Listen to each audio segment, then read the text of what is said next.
కాంగ్రెస్ అధ్యక్షురాలు సోనియా గాంధీ అస్వస్థతకు లోనయ్యారు. తీవ్రమైన దగ్గుతో ఆసుపత్రిలో చేరారు. సీనియర్ పల్మనాలజిస్టు పర్యవేక్షణలో సోనియాకు చికిత్స జరుగుతోంది.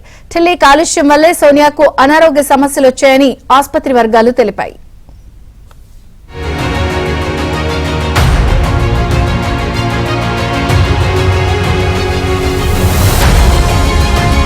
పల్మనాలజిస్టు పర్యవేక్షణలో సోనియాకు చికిత్స జరుగుతోంది. ఢిల్లీ కాలుష్యం వల్లే సోనియాకు అనారోగ్య సమస్యలు వచ్చాయని ఆసుపత్రి వర్గాలు తెలిపాయి.